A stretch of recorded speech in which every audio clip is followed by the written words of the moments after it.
आज तक हम लोगों का सफर कैसा रहा, इस राज्य को क्या दिया, ये सवाल आपने हमसे किया है। 3 साल के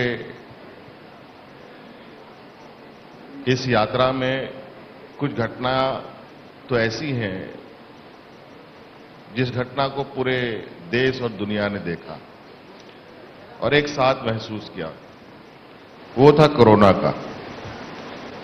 लगभग 2 साल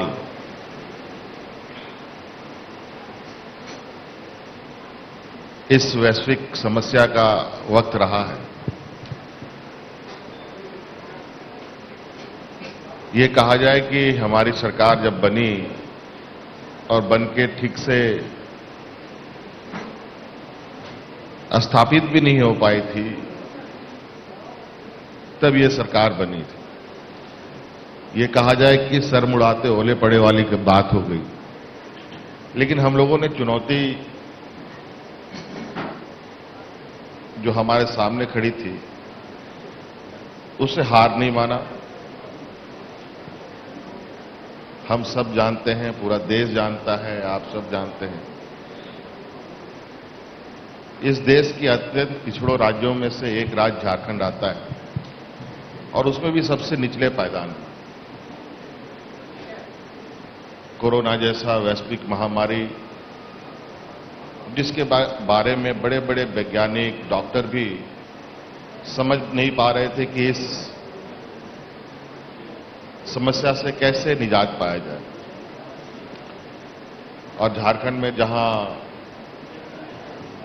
स्वास्थ्य की स्थिति भी दयनीय रही हो, ऐसे स्थिति में हम लोगों ने बहुत धैर्यपूर्वक, संवेदनशीलता के साथ काम लिया। और आपको याद होगा कि उस दौरान मजदूरों को लेकर के एक बहुत बड़ा डिस्कशन चला था। That's right. देश के अलग अलग राज्यों में, झारखंड, बिहार, बंगाल, उड़ीसा, यूपी के तरफ के लोग देश दुनिया के अलग अलग कोने कोने में काम करते थे। इस वैश्विक महामारी ने जो झटका दिया, वो साधारण झटका नहीं दिया। जैसे अर्थक्वेक आता है ना, वैसे ही ये भूकंप था, जहां बड़ी बड़ी कंपनियां बंद हो गई, लोगों को रोजगार से हाथ धोना पड़ा, सड़कों पर आने के लिए मजबूर हुए, चाहे वो नौकरी कर रहा हो, चाहे मजदूरी कर रहा हो, चाहे किसी के घर में नौकर चाकर का भी काम कर रहा हो, उन सबको सड़कों पर आना पड़ा। और उसमें कहीं ना कहीं झारखंड के लोग की संख्या बहुत बड़ी रही।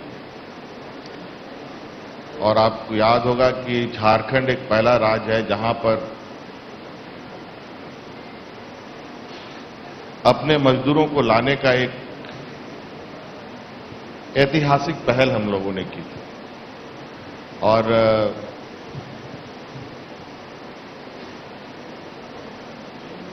हर वो प्रयास हमने किया